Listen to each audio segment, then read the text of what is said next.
Yun. Oh, Natumba. inatake, heart attack, tapos bigla lang na natumba. Okay? Nahulog So, sa lighting. anong oras? Wag lang. Wala. O sige, pag walang. Pakapunto. Okay, ako pala si June. Taga Red Cross. Marunong ako mo CPR. Pwede ba makatulong?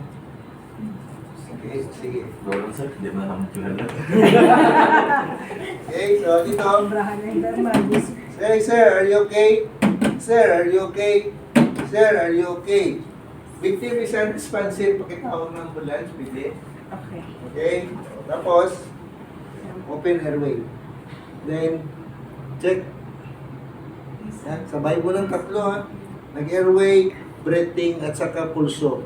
1, 1,000, 2, 1,000, 3, 1,000, 4, 1,000, 5, 1,006, 1,007, 1,008, 1,009, 1,010. Victim has no pulse, no breathing. I will do CPR. Then, connect or cover. Lagay mo to. Then, okay. 1, 2, 3, 4, 5, 6, 7. Kita nyo lang, may sound. So, kailangan, yan ang correct depth of compression mo. Okay? So, that is your 2.4 inches. 3, 4, 5, 6, 7, 8, 9, 10, 11, 12, 13, 14, 15, 16, 17, 18, 19, 20. 1, 2, 3, 4, 5, 6, 7, 8, 9, 1.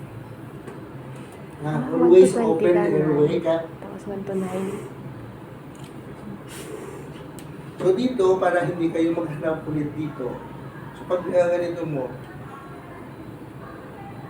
nipple. Yung middle finger ko, doon sa nipple. Straight sa nipple. So dito ka na mag-check. Ganyan, tapos 1, 2, 3, 4, 5, 6, 7, 8, 9, 10, 11, 12, 13, 14, 15, 16, 17, 18, 19, 20. 1, 2, 3, 4, 5, 6, 7, 8, 9, 2.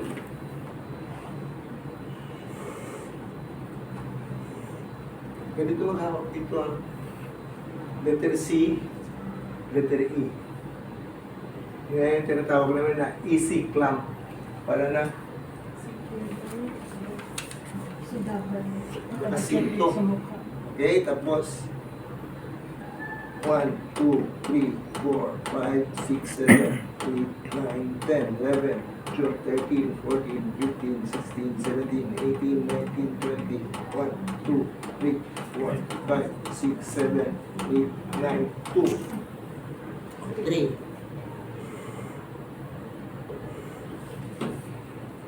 1, 2, 3, 4, 5, 6, 7, 8, 9, 10, 11, 12, 13, 14, 15, 16, 17, 18, 19, 20. 1, 2, 3, 4, 5, 6, 7, 8, 9, 4. Ang pau.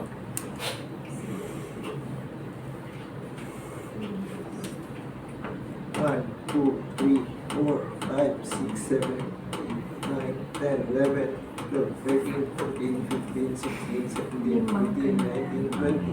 1, 5 cycle. 3, 4, 5, 6, 7, Hindi 8, pa rin pa. 9, 5. Huwag ka na pang 13.5. Remove. Check. 1, 1,002, 1,003, 1,004, 1,005, 1,006, 1,007, 1,008, 1,009, 1,010. So the victim has pulse and breathing. Victim is revived. So,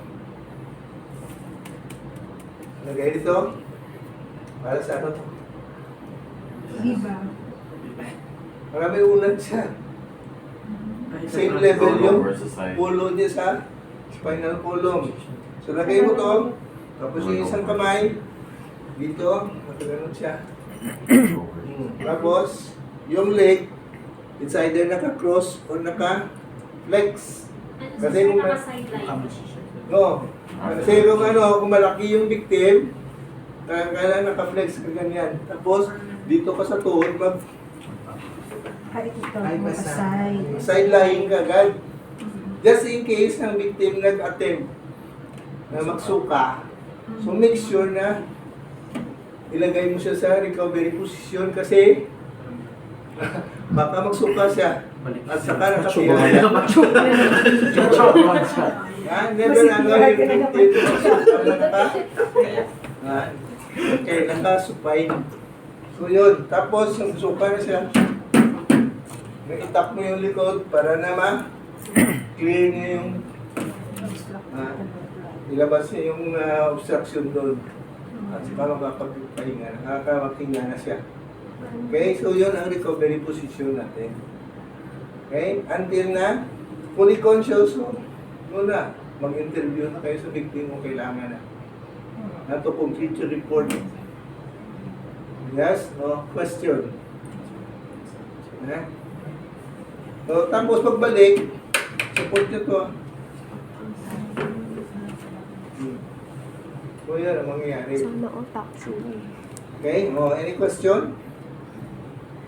So after that, sir, for example, okay na, na-recover na siya, nakaginawa na siya, pero kaya siya matindog. I-rest mo muna siya. Elevate mo pag normal na yung ano. Sige dito, interview muna tayo. Pero Sir Pegina, saan pag-perform kapag nag-cross legs, so nakik-flex, so kayo nagsuka sa... Oo. Kung magbalik na siya, itanungan ng liwat kanina. Balik mo siya sa original na position niya. Oh. Okay, just for that recovery position. Okay? Pag